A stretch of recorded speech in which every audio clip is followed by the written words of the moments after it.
Hola, ¿cómo está? Dios le bendiga, espero esté muy bien bendecido. Estamos acá en este libro ya casi cerrando, el libro de Efesios capítulo 6. Habíamos comenzado con la armadura de Dios desde el verso 10 y hoy día nos toca el verso 15, donde dice y con los pies calzados con la disposición de predicar el Evangelio de la paz. Hermoso. Para entrar en profundidad de este verso 15, vamos a recordar lo siguiente. El apóstol usa elementos de una armadura para poder graficar la protección que nos brinda el estar sometidos unos con otros en el temor de Jehová, en estar en obediencia a las instrucciones, a los mandamientos del Señor. Hace poco conversaba con mi esposo y a mí me gusta mucho leer el Antiguo Pacto, o como le dicen también el Antiguo Testamento. Disfruto mucho esa lectura, siempre me esfuerzo de verlo a la luz de Cristo.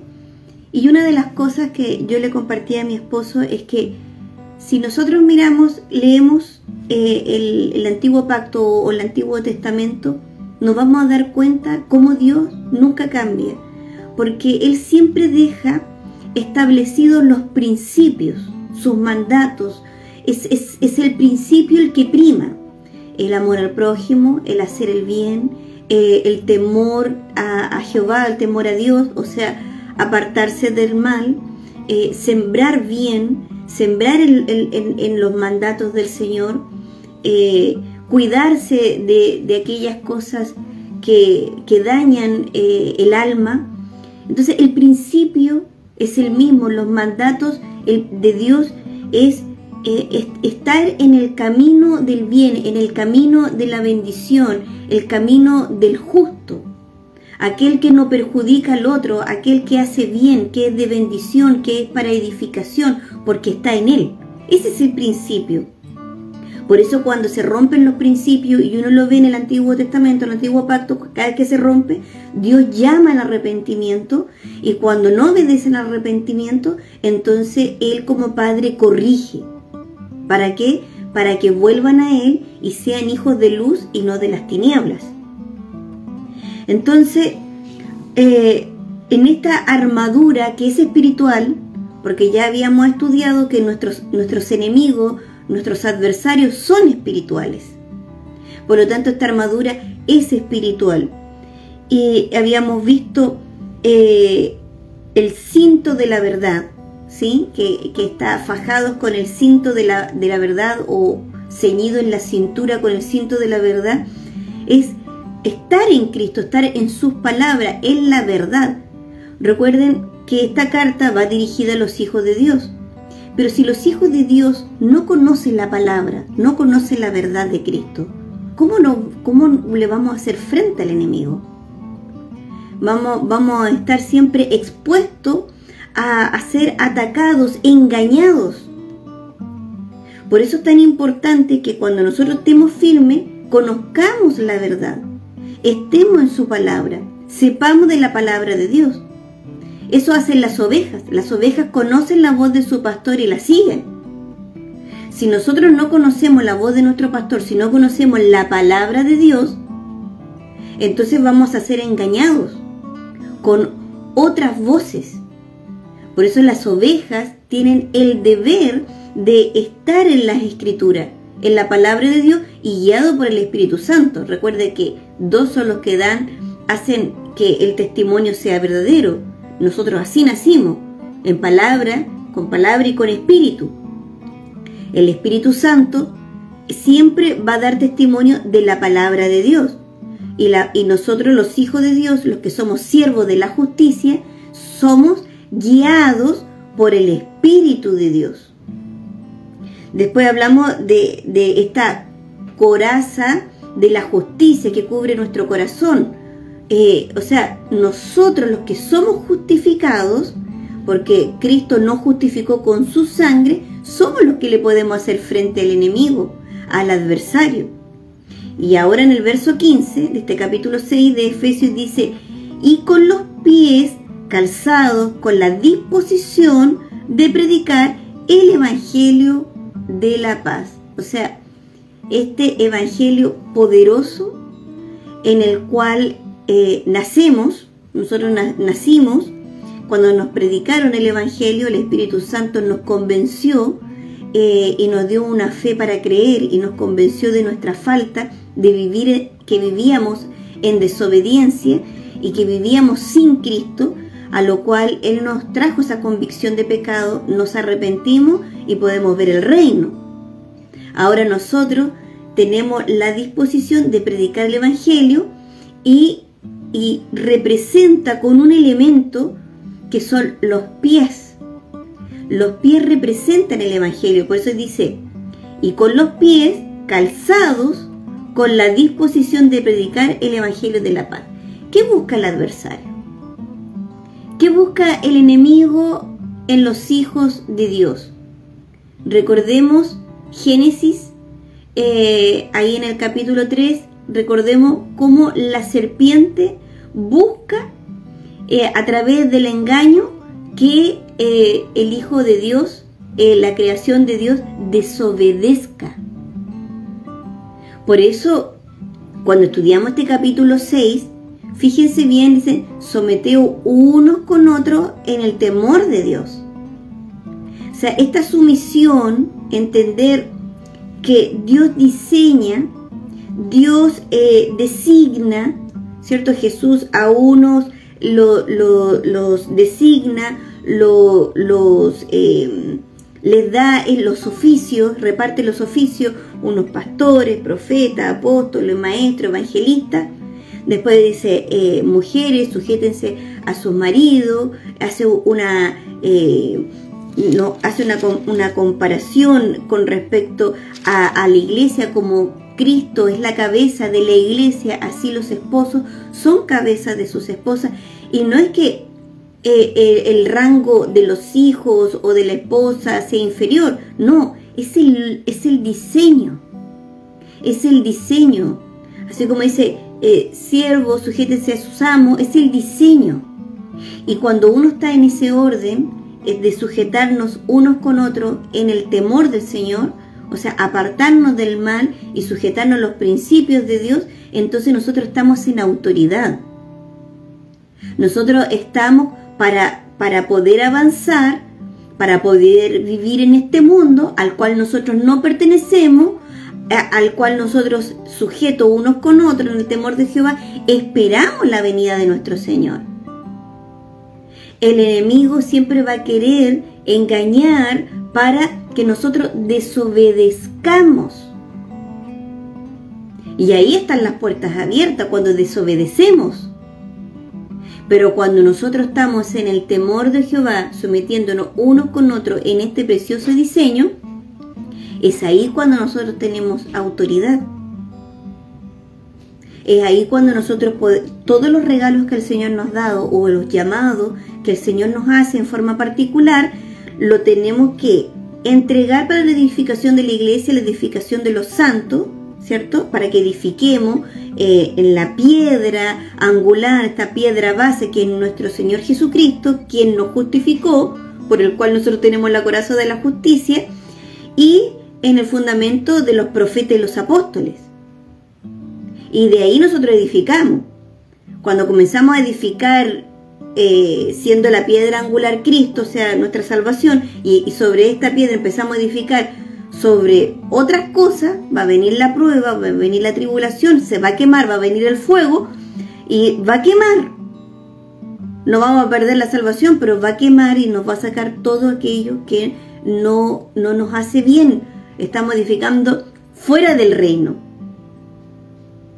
edificando fuera del principio. El Señor tiene que venir a purificarnos, tiene que santificarnos, porque el mismo que nos justificó, ¿cierto? Él también nos va a santificar.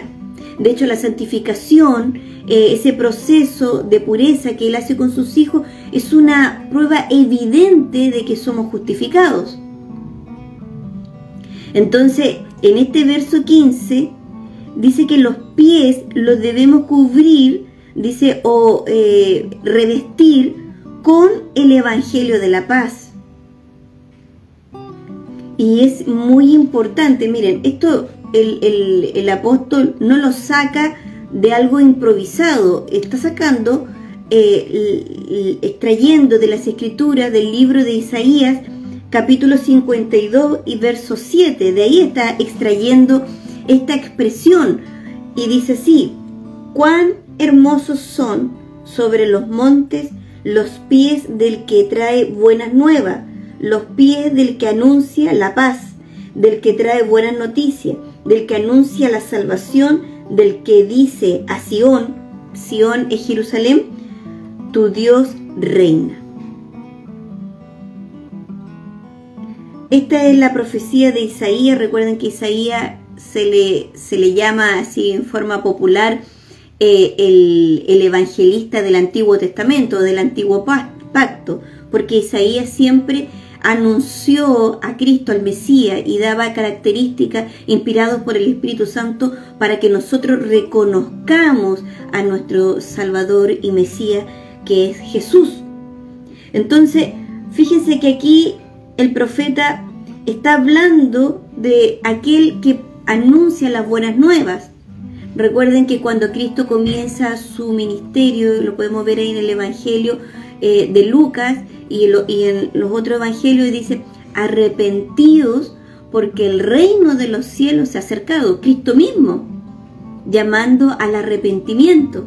Él, como la manifestación, la máxima manifestación del reino de Dios, porque Él es el Rey del reino, llamando al arrepentimiento, entregando la buena noticia: arrepiéntense, que el reino de los cielos se ha acercado. Él mismo.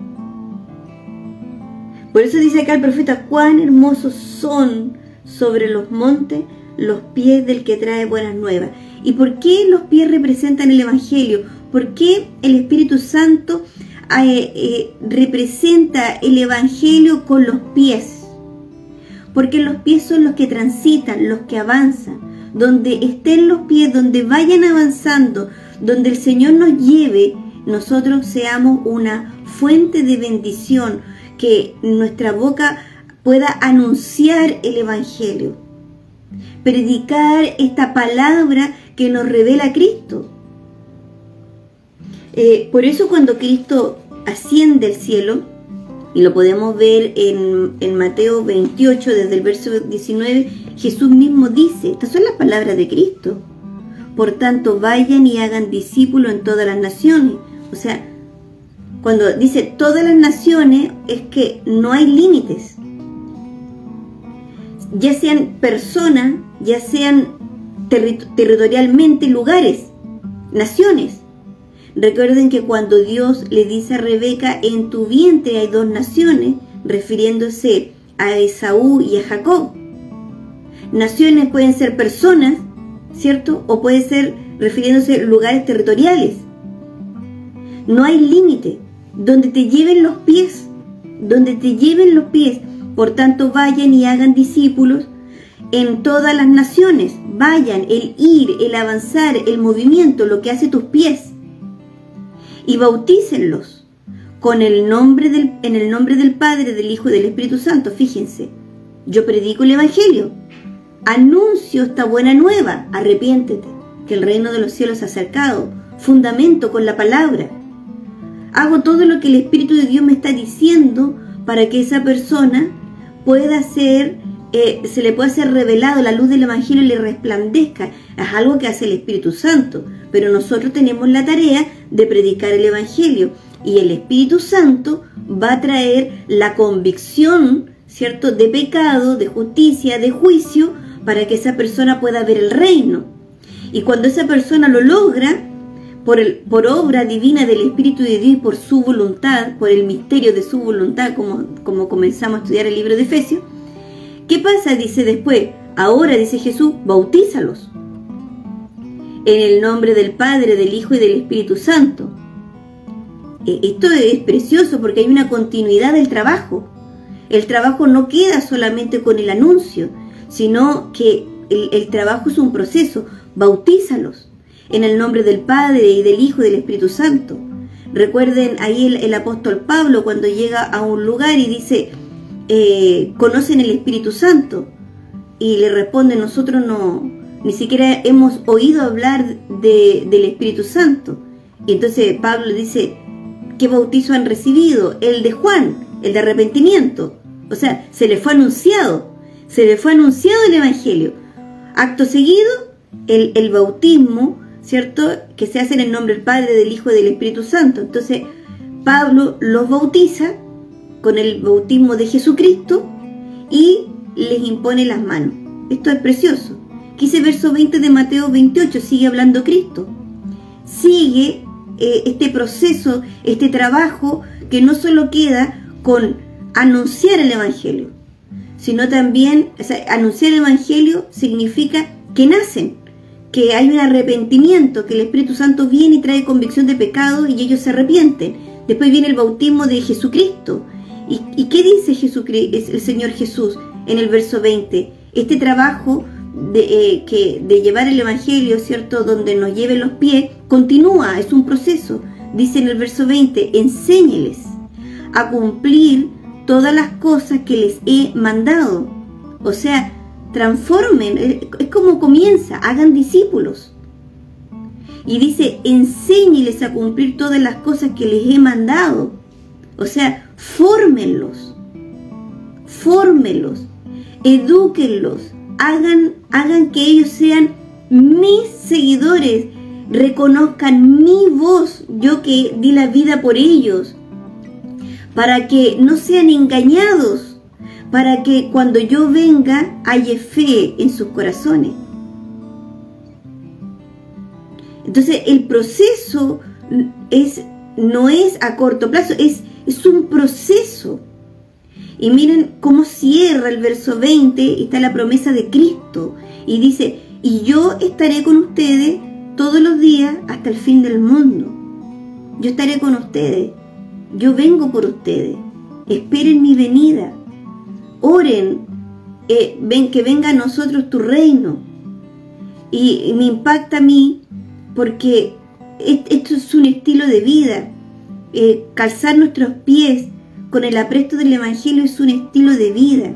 Nosotros estamos orando y estamos próximos a una convocatoria a nivel de ministerio hasta lo último de la tierra en la ciudad de Valdivia, los días 19, 20 y 21 de septiembre de este año 2024. Y se titula así, dice, Caminando en el Evangelio. Y este Evangelio no es solamente presentar el Evangelio, también si hay un nacimiento al presentar el Evangelio, si hay arrepentimiento de pecado, entonces viene un bautismo, el bautismo de Jesucristo. Y luego hay un proceso de formar, de enseñar, de hacer el discípulo de Jesús, instruyéndolos con las palabras, porque Jesús, ¿qué dice? Enséñeles a cumplir todas las cosas que le he mandado, formar al discípulo. Esto es un proceso de largo aliento. Y está la promesa que Él estará con nosotros hasta que Él venga. Y por eso nosotros decimos, Maranata, Cristo venga. Nosotros como iglesia le esperamos. Por eso la formación es muy importante, porque es que edifiquen en Cristo, en las palabras de los profetas y los apóstoles. Es importante para que nosotros los santos seamos edificados y los dones, los regalos, el llamamiento sea para edificación de su iglesia, para que su iglesia esté preparada para la venida del Señor. Entonces es tan importante el discipulado y lo que es caminar en el Evangelio. No es solamente que la persona diga, yo sé presentar a Cristo. Me parece excelente que usted sabe presentar a Cristo. Ahora usted tiene que seguir el proceso, dejarse formar, dejarse limpiar por la obra del Espíritu Santo, santificar, enseñarle que sus dones y el llamado que usted tiene es para edificación de los santos, para la iglesia, para el ministerio de la obra. Todo eso es caminar en el Evangelio. Dejémoslo aquí en este verso 15, por hoy, si Dios lo permite, y si así el Señor lo quiere, vamos a continuar en otra ocasión. Así que por ahora, God bless you, shalom, Dios abençoe y recuerde que Jesús viene pronto por su iglesia. Maranata, hermano.